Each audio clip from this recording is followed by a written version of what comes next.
Okay, let's begin. Okay, we are doing question bank of 2021 और हम लोग जो है कि ये कर रहे हैं, ये अब जो है बुक पोर्शन आ गया है। तो देखो 70 में क्या कह रहा है, crossing of reverse is an important volume of words by dash.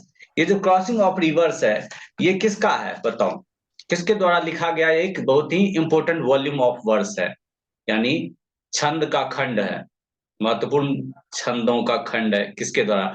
Jayanta Mohapatra, Kamala Das, Keki N Daruwalla, निसीम एजिकल। बताओ क्या है? जयंता महापात्रा, बताओ बताओ बताओ। देखो क्रॉसिंग ऑफ रिवर्स किसका है? Keki N Daruwalla. Crossing of rivers याद रखना है, an important volume of words. ये किसका है? केकी एन दारूवाला का। ठीक है, और केकी एन दारूवाला के द्वारा कौन सा लिखा गया है, कौन सा पोएम याद है? फायर हिम लिखा गया है। ओके, क्रॉसिंग ऑफ रिवर्स ये केकी एन दारूवाला के द्वारा लिखा गया है, और फायर हिम भी केकी एन दारूवाला के द्वारा लिखा गया है। चलो आगे देख लेते हैं। अगला है हमारे पास, ही लिफ्टेड हिज हेड, उसने अपना सिर उठाया। ही lifted his head from his drinking is from, he lifted his head from his, बिल्कुल सही हुआ, अपने पानी पीते हुए अपने सिर को ऊपर उठाया। तो ये कहां से लिया गया है? स्नेक से लिया गया है। ओके, ये स्नेक का है। Number 72, who wrote Huckleberry Finn. Huckleberry Finn किसने लिखा है? हकलबेरी फिन जो है ये किसने लिखा है? Huckleberry Finn. ओके,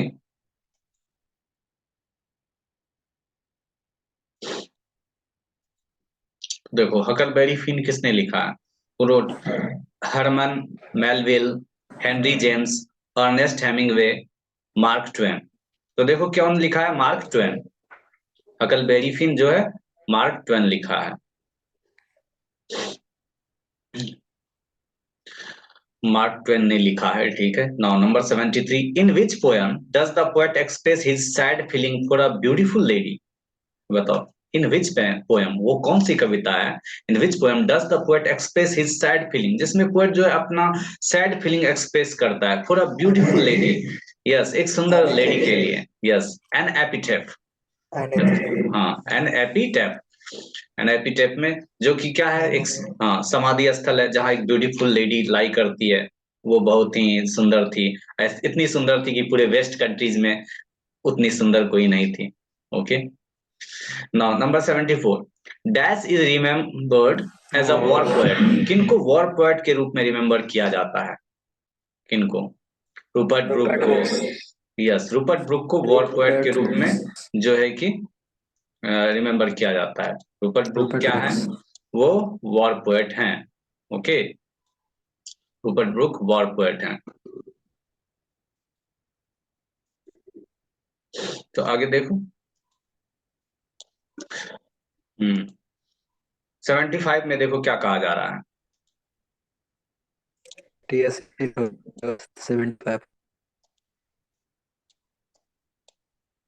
क्या चीज?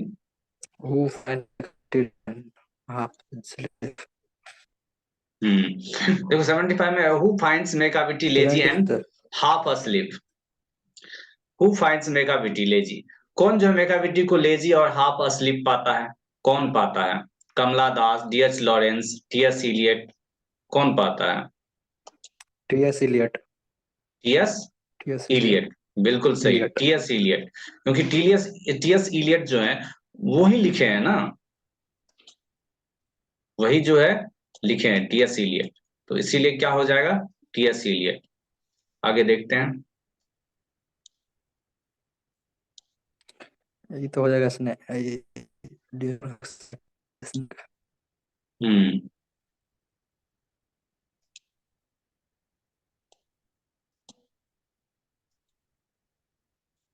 स्नेक हो जाएगा। चलो कुछ जरा समय फंक्शन। विष्णु पाजी कुछ नहीं बोल रहा है।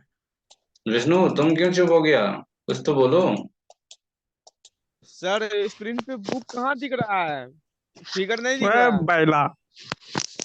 बुक नहीं दिख रहा है स्क्रीन पे? विष्णु भाई पहले तू लीव हो, जाके छोड़ इसे, फिर और दूसरा सर बार ज्वाइन आवाज कर। साफ आ रहा है, फंस क्या रहा है आवाज में। दूसरा बार ज्वाइन कर पहले। अच्छा। इसे काट के लाइव से हट, फिर जोड़, हाँ देखो तब एक बार दिखेगा। कट के फिर जुट जाओ तो जरूर दिखेगा वो जी। नेट प्रॉब्लम है यार। हाँ, नेट प्रॉब्लम की वजह से ऐसा हुआ या होगा, इसीलिए। मेरे को भी नहीं दिख रहा था। ओह अच्छा। हम्म। मेरा तो दिख रहा है सर। दिख रहा है ना? हमको नहीं हाँ तेरा दिखेगा, हम दिख रहा आपका है। रूम में हम चल जाएंगे। अच्छा। रूम में कैसा जाइएगा, घर आ जाए, आइए। ये बैला, हम अपना बात बोल रहे हैं। हाँ आइए ना मेरे घर।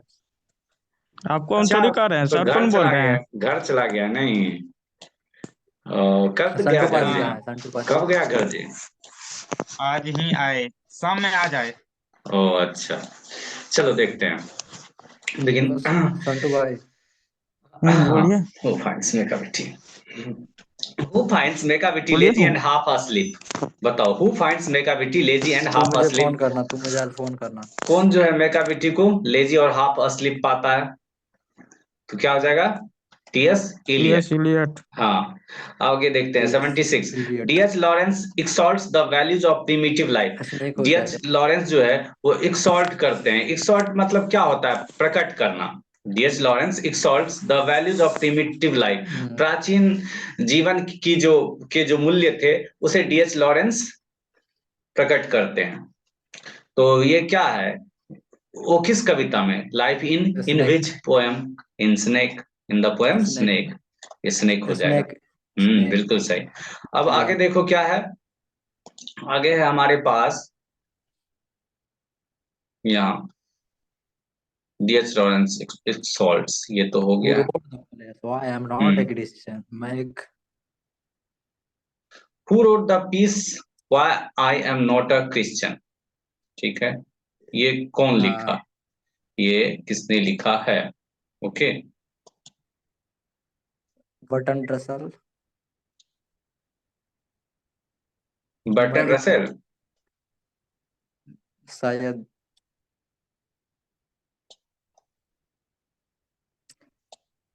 बाटलेस बग तो अधिक बारे में बताया था। ए बी में एक दे बटन रसल। हम्म, चलो देखो, देखते हैं। सेबी was who wrote the piece why I am not a Christian? ये पीस किसने लिखा था? Why I am not a Christian, मैं क्रिश्चियन क्यों नहीं हूं? बर्टन रसेल, सीगा नोया, डोरथी एल्सेयस, पर्लेसबर्ग। क्या हो जाएगा? बताओ बताओ बताओ। रसल हो जाएगा। हाँ बिल्कुल सही, Burton Russell. Why am I not a Christian, not है। ये बर्टन रसल के द्वारा लिखा गया है। ओके, ये बताओ। Sebi was passionately interested in, Sebi जो था एकदम काफी उत्सुकता पूर्वक जो है कि या जोश जोश से भरा हुआ वो दिलचस्पी रखता था। पैसिनेटली, और गॉड्स। हाँ यानी कि ये कह गॉड्स। सकता है जुनूनी तरीके से passionately. Gods. Sebi was passionately interested in, gods में गॉड्स। सेबी जुनूनी तरीके से दिलचस्पी रखता था बास्केट्स में, कैरट्स में, गोड्स में, पोटैटोज में। बास्केट मतलब क्या होता है? टोकरी। कैरेट मतलब गाजर। गोड गॉड। मतलब वो गॉड्स हो जाएगा। कदीमा। पोटैटोज आलू, तो गोड्स गॉड्स। हो जाएगा। बिल्कुल सही, C is the correct option. ठीक है, चलो आगे देखो 79। ऑल कदीमा। Technological changes cause dash problems. जितने भी या टेक्नोलॉजिकल चेंजेस हैं वो लौकी किस सर, तरीके के लौकी लौकी होता है। प्रॉब्लम्स? गॉड्स। हम्म, तो देखो ऑल टेक्नोलॉजिकल चेंजेस, जितने भी टेक्नोलॉजिकल चेंजेस हैं वो काउज करता है, वो कारण होता है सोशल प्रॉब्लम्स का। ओके, सोशल प्रॉब्लम्स का, सामाजिक प्रॉब्लम्स होता है उससे। जितना भी इंडस्ट्रियल। टेक्नोलॉजिकल तकनीकी कुछ बदलाव होता है तो समाज में उस पर प्रभाव पड़ता है, क्योंकि जो वो तकनीक सबको तो पता नहीं होती है। जिसके पास वो तकनीक उपलब्ध है वो उसका लाभ उठाता है, जिसके पास नहीं है उसको दिक्कत होती है। ठीक है, चलो देखो, जैसे कि अभी ज्यादातर डिजिटलाइजेशन का जमाना है, तो जिसके पास डिजिटल सुविधा उपलब्ध है उसको दिक्कत नहीं है। लेकिन जिसके पास नहीं है उसको थोड़ी प्रॉब्लम हो जाती है। ठीक है, चलो आगे देखते हैं। 80 Benji understood about the business of, Benji जो है किस चीज के बिजनेस के बारे में वो समझ चुका था, समझता था। बेंजी अंडरस्टूड अबाउट द मुर्गा। बिजनेस, हाँ, एजुकेशन के बिजनेस को, हैंड्स के बिजनेस को, होम्स के बिजनेस को, या फ्रूट्स के बिजनेस को, तो हैंड्स हो जाएगा, हैंड्स के बिजनेस हैंस। को। ठीक है। 81 English language is dash then Sanskrit and Persian, अंग्रेजी भाषा जो है वो फ्रूट्स संस्कृत और पर्शियन से क्या है, फ्रूट्स ओल्डर है, यानी संस्कृत और पर्शियन से भी पुराना है। यंगर उससे कम, उससे यानी उससे छोटा है। एल्डर उससे बड़ा है। ओल्डेस्ट सबसे पुराना है। तो क्या है, यंगर। हाँ, यंगर, यानी कि इंग्लिश जो है ना संस्कृत और पर्शियन के बाद आया। इंग्लिश तो इधर यंगर हाल, यंगर हाँ, हाल फिलहाल का भाषा है। संस्कृत तो एकदम यंगर प्राचीन भाषा है। संस्कृत और पर्शियन बहुत ही प्राचीन भाषा है, बहुत समय से चले आ रहा है। ओके, यंगर हाँ, तो इसलिए यंगर हो जाएगा। यंगर यंगर मतलब हो छोटा, इंग्लिश छोटा है, यानी कि अभी इधर ही इसका जन्म हुआ है। No 82 the word drama comes from dash word, ये जो वर्ड है ड्रामा, ये किस वर्ड से आता है, तो ये ग्रीक से आता है, याद रखना है। ड्रामा जो है ये किस से आता है, ग्रीक से आता है, ग्रीक वर्ड से। आगे देखो, who wrote the soul the scholar gipsy, किसने द स्कॉलर जिप्सी लिखा है, मैथ्यू अर्नल्ड। किसने लिखा है, Matthew Arnold. Who wrote the scholar gipsy, Matthew Arnold, याद रखना है। डब्ल्यू बी ईट्स नहीं लिखा है, रॉबर्ट ब्रिजेस नहीं लिखा है, थॉमस हार्डी नहीं लिखा है, बल्कि कौन लिखा है, मैथ्यू अर्नल्ड, ये लिखा है। Who wrote the scholar gipsy, Matthew Arnold. चलो 84 देखो, dash is called the father of modern novel, किसको जो है कि फादर ऑफ मॉडर्न नॉवल कहा जाता है, किसको कहा जाता है बताओ, father of modern novel, father of modern novel. तो देखो ऑप्शन है रिचर्डसन, फील्डिंग, जॉनसन, ड्राइडन, तो क्या हो जाएगा, फील्डिंग। इनका पूरा नाम क्या था, Henry fielding. Henry Henry fielding is called the father of modern novel. Okay, Henry fielding is called the father of modern novel. Henry fielding जो है मॉडर्न नॉवल के पिता कहे जाते हैं। Henry fielding is called the father of modern novel, तो ये fielding हो जाएगा, याद रखना। फील्डिंग जो क्रिकेट मैदान में फील्डिंग करते हैं ना, तो याद रखना इस बात। Modern novel, Henry Fielding. आगे देखो, Goldsmith and Sheridan made contribution to the, ये जो गोल्ड स्मिथ है और शेरिडन है, इन्होंने जो है किस चीज में अपना कंट्रीब्यूशन दिया, किस चीज में अपना योगदान दिया। कंट्रीब्यूशन मतलब क्या होता है, योगदान, किस चीज में अपना योगदान दिया। तो किस में दिया, नॉवेल में दिया, नॉवेल यानी उपन्यास में, नॉन फिक्शन राइटिंग यानी कि यानी वास्तविक कहानी जो है, नॉन फिक्शन जो कि कल्पना से परे है, वो वाला। ओके, उसके बाद देखो पोएट्री, इंग्लिश स्टेज, किसमें दिया, इंग्लिश स्टेज नहीं, नॉवल। ठीक है, नॉवल सही हो जाएगा, इसका क्या हो जाएगा, नॉवल। अच्छा, विष्णु पूछ रहा है कि और कितना देर क्लास चलेगा, तो देखो और क्लास चलेगा 100, जल्दी है पूरा हो जाएगा, 15 और क्वेश्चन करना है, उसके बाद 100 हो जाएगा, उसके बाद छुट्टी हो जाएगी। ठीक है, ये बुक का है, तुरंत हो भी जाएगा, ग्रामर का है नहीं। तो ये क्या हो जाएगा, novel. Goldsmith and Sheridan made contribution to the novel. Okay, तो इस नॉवल के लिए इन्होंने योगदान दिया। ठीक है, नॉन फिक्शन मतलब होता है गैर कल्पना, पोएट्री मतलब काव्य, इंग्लिश मतलब स्टेज। चलो आगे देखो, आगे क्या है। हम्म, आगे देखो, यहाँ पर ये कहा जा रहा है,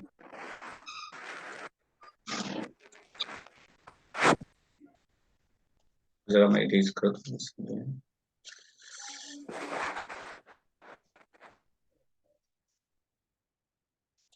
हम्म,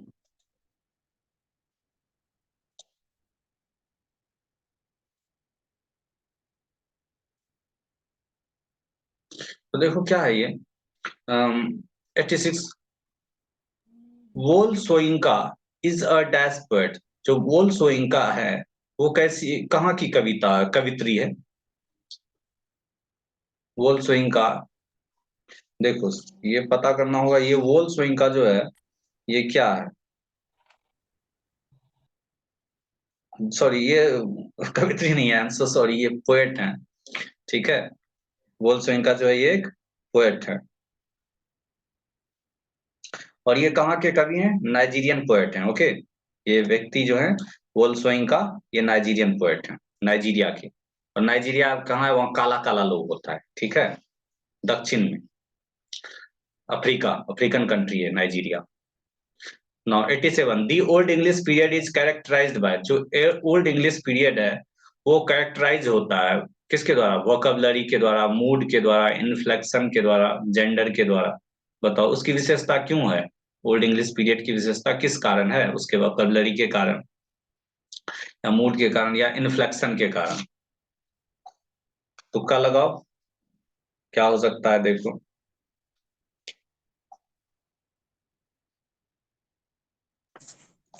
ठीक है, देखो आए हाँ, क्या तो बोल रहे sir? The old English period is characterised by, ये हो जाएगा इन्फ्लेक्शन, इन्फ्लेक्शन के कारण ये कैरेक्टराइज किया गया। क्योंकि वहां पे जो है ना, ओल्ड इंग्लिश पीरियड जो है, वहां पे बहुत सारा इन्फ्लेक्शन हुआ, बहुत सारा बदलाव हुआ, ठीक है, बहुत सारा इधर घुमाव हुआ, इसलिए ये इसकी विशेषता क्या है? इन्फ्लेक्शन, उस समय बहुत सारा इन्फ्लेक्शन ओल्ड इंग्लिश पीरियड में। इन्फ्लेक्शन का मतलब होता है घुमाव या मोड़, ठीक है। आगे देखो 88, a major linguistic change in English, English के में सबसे बड़ी भाषाई बदलाव कब आई? अंग्रेजी भाषा में सबसे बड़ा जो है मेजर, सबसे बड़ा लिंग्विस्टिक चेंज, भाषाई बदलाव कब हुआ? Option A the great vowel shift, great vowel shift में हुआ, रिसीव्ड प्रोनाउंसिएशन में हुआ, लैंग्वेज चेंज में हुआ, वोकैबुलरी शिफ्ट में हुआ।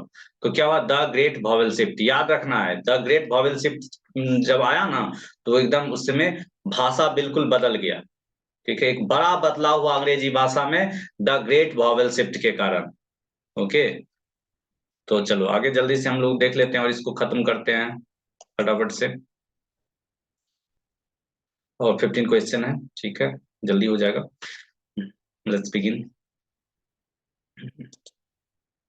देखो क्या है, civilisation is that mode of conduct which points out to mean the path of duty is from, ये किस से लिया गया है? Civilisation is the mode of conduct, civilisation जो है आचरण करने का एक तरीका है, विच पॉइंट्स जो कि बताता है, सिविलाइजेशन एंड कल्चर, यस, जो कि उन बिंदुओं के बारे में बताता है, out to man the path of duty, वो इंसान को, मैन को क्या है? पाथ ऑफ ड्यूटी, यानी कि कर्तव्य के रास्ते पर चलने के लिए कहता है।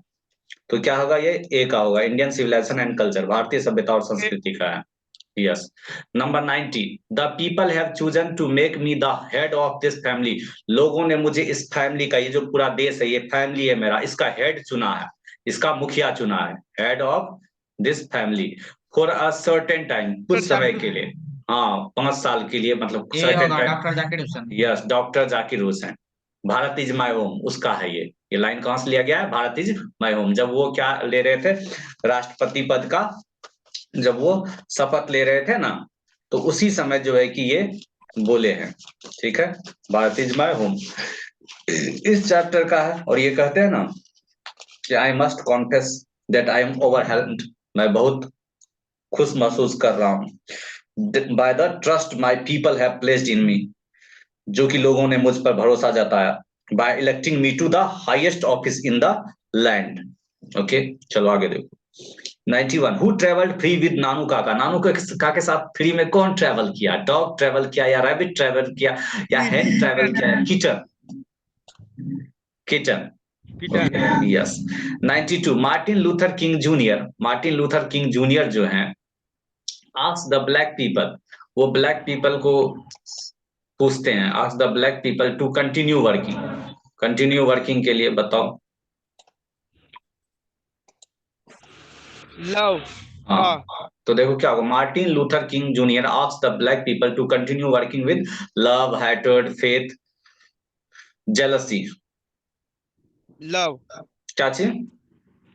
नहीं, लव तो करने कहते लव, ही हैं, लव कर, लेकिन लोगों को क्या करते हैं? Martin Luther King Junior asked the black people to continue working with faith, यानी कि फेथ मतलब क्या? भरोसे के साथ आप करते जाइए, भरोसे के साथ आप जो है कि भरोसे और विश्वास के साथ इस जो है हमारे खिलाफ जो इस तरीके का जो अन्याय हो रहा है उस अन्याय का विरोध करते जाइए, चाहे आप पर लाठियां बरसाई जाए, चाहे आपको जो बहुत ज्यादा सताया जाए, लेकिन इस भरोसे के साथ कि हम एक दिन आगे बढ़ेंगे, हम लोग जीतेंगे और हम लोगों को अधिकार मिलेगा, और आप आगे बढ़ते जाइए सी और साथ और लगातार काम करते रहिए। इसलिए सी होगा, faith. Okay, continue working with faith. Yes Martin Luther King Jr. asked the black people to continue working with faith. 93. Now the leaves are falling fast talks about the dash of human life. Now the leaves are falling fast. अब पत्ते तेजी से झड़ रहे हैं। Talks about the, ये जो है किस चीज के बारे में बात कर रहा है? ऑफ ह्यूमन लाइफ, इंसानी जिंदगी के किस चीज के बारे में बात कर रहा है? Now the leaves are falling fast, ये जो है now the leaves are falling fast, ये टॉक्स अबाउट, ये बात कर रहा है about the dash of human life. See तो क्या हो जाएगा? फ्रस्ट्रेशन, हैप्पीनेस, कंफ्यूजन, नॉलेज, नहीं, frustration, frustration of human life. देखो इंसानी जिंदगी में जो फ्रस्ट्रेशन हो जाता है बहुत ज्यादा, जो है कि किसी बात को लेके हम लोग जो परेशान रहते हैं, कुंठित हो जाते हैं, कुछ अच्छा नहीं हो रहा होता है लाइफ में, सब कुछ लगता है खत्म हो रहा है, all things are going to grave, ऐसा लग रहा है, सब कुछ ध्वस्त हो रहा है, ग्रेव में जा रहा है, तो इस तरीके का महसूस होने लगता है। तो क्या होता है? वो फ्रस्ट्रेशन, इंसान के अंदर जो फ्रस्ट्रेशन है, कुंठा है, उसको बताता है सब कुछ नष्ट हो रहा है। Okay, all things are going to grave. तो ये किस पोएम से लिया गया है, बता सकता है? बताओ तो, किस पोएम से लिया गया है? Now the leaves are falling fast, किसी नाम ही है पोएम का, ठीक है? Now the leaves are falling fast, उसी में ने कहा है now the leaves are falling fast, nurses flowers will not last, nurses to the graves are gone and the pens go rolling on. ठीक है, सर चलो आगे देखो 94। हिंदी का दाव, आगे देखो, आगे देखते हैं। How watches the last oozing hours by hours is from, क्या है? देखो, thou watches the last oozing hours by hours is from, ये जो है ये किससे लिया गया है? देखो ये ओड टू ऑटम से लिया गया है, ठीक है? द वॉचेस द लास्ट उजिंग, जो है लास्ट उजिंग मतलब अंतिम जो है कि जो रस है वो निकल रहा है, घंटों घंटों निकलता जा रहा है। ये ओड टू ऑटम से, जो कि प्रकृति के बारे में चित्रण कर रहे हैं, कौन? John Keats. उसके बाद 95, एंड व्हेन आई क्रम्बल, और जब मैं मर जाऊंगा, हु विल रिमेम्बर, कौन याद करेगा? Who is I in the line, who is I, यहाँ आई जो है, ये जो आई है ये किसके लिए है? ये जो आई है ये किसके लिए है? पोएट के लिए है या लेडी के लिए है? पोएट पोएट के लिए, ठीक है? पोएट हाँ, कहते हैं कि एंड व्हेन आई क्रम्बल, और जब मर जाऊंगा, who will remember this beautiful lady, इस ब्यूटीफुल लेडी को कौन याद करेगा? ठीक है, आई मतलब पोएट करे जब मैं मर जाऊंगा। अगला देखो क्या है? In hearts at peace under an English heaven is from, ये किससे लिया गया है? ठीक है, ये किससे लिया गया है? ऊपर कीजिए ना सर। चलो 96 यहाँ पर देख लो है। 96 I heard at peace under the English heaven. चलो देखो क्या, in hearts at peace under the English heaven is from, ये किससे लिया गया है? द सोल्जर से, इन हर्ट्स एट पीस। और जो है हृदय जो है वो शांति में है, under an English heaven, English heaven मतलब इंग्लैंड के स्वर्ग के तले हृदय शांति में है, तो ये सोल्जर से लिया गया है। Now 97, some of the immediate and brilliant results of modern innovations are too maddening to resist is from, ये जो some of the immediate, कुछ जो immediate यानी कि तत्कालिक and brilliant results, और बहुत जो अच्छा परिणाम है मॉडर्न इन्वेंशन का, आधुनिक आविष्कार का, are too maddening to resist, और उसको जो है कि are too maddening to resist, तो वो इतना ज्यादा जो है कि पागल कर दिया है कि हम उसका विरोध नहीं कर पा रहे हैं, और हम जो है उस सुख सुविधा में ही जो है अपने आप को ढालते जा रहे हैं और अपना हाथ पैर कम हिलाने लगे हैं। तो ये किससे लिया गया है बताओ? हाँ बिल्कुल, इंडियन सिविलाइजेशन एंड कल्चर से लिया गया है। Indian civilisation and culture, Gandhi ji कहते हैं ना, ये some of immediate and brilliant results of modern invention of too maddening, ये मैडनिंग कर दिया, लोगों को पागल कर दिया है कि लोग इसका विरोध नहीं कर पा रहा है। Now, 98, India was a part of the background of dash the doctor's life doctor के लाइफ का है। द वाइफ्स लाइफ, वाइफ के लाइफ, जिंदगी का। The Kashmiri man's life, Kashmir के। पर्लेस बक्स लाइफ, पर्लेस बक हो हाँ जाएगा। या पर्लेस बक, या हाँ ये इससे इस का है जी। जी क्या कहते हैं, इंडिया थ्रू ट्रैवलर्स आई, उसी का हाँ बाय पर्लेस लिखा बक। है इसे हाँ, इंडिया का। इंडिया थ्रू ट्रैवलर्स आई, पर्लेस बक उसके द्वारा है। चलो 99 इंडिया वाज, क्योंकि ये जो है ना इंडिया में कुछ समय के लिए आई थी। ओके देखो लिखा है, India had always been part of the background of my life but I had never seen it whole and for myself until now. लेकिन अब भी मैं जो है इसको पूरी तरह से नहीं देखी हूँ, लेकिन ये मेरे जो है कि बैकग्राउंड का एक हिस्सा रहा है हमेशा से। Now 99 emancipation proclamation gave to Negro, मुक्ति का घोषणा पत्र, इमेंसिपेशन प्रोक्लेमेशन मुक्ति का घोषणा पत्र, gave to the Negro, Negro को दिया गया। स्लेवरी, हाँ, freedom from slavery, slavery. Freedom from slavery. तो ये जो मुक्ति का घोषणा पत्र ये क्या देगा?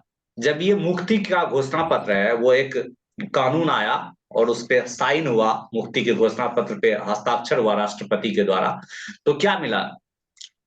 तो वो फ्रीडम निग्रो फॉर स्लेवरी। को स्लेवरी मतलब गुलामी, गुलामी तो नहीं देगा, अब तो मुक्ति देगा ना, यानी फ्रीडम, आजादी देगा। तो ये सही ऑप्शन है, फ्रीडम फ्रॉम स्लेवरी। तो जब वो मुक्ति का घोषणा पत्र इमेंसिपेशन प्रोक्लेमेशन पे साइन किया ना, तब क्या कहा गया कि अब जो है आप लोग आजाद हैं इसके बाद से। तो वो क्या दिया? Freedom from slavery. चलो लास्ट जल्दी से करते हैं। Bertrand Russell was also a dash, Bertrand Russell वो साथी क्या थे? ये बहुत पूछता है, हम चर्चा भी किए थे एक बार। ये क्या है? मैथमेटिशियन। हाँ, ये तो सब सोचेगा अरे मैथमेटिशियन कैसे हो सकते हैं ये तो ड्रामाटिस्ट हो सकते हैं क्योंकि लेखक हैं। नहीं तो यहाँ क्या दे देना है? मैथमेटिशियन। Okay, mathematician.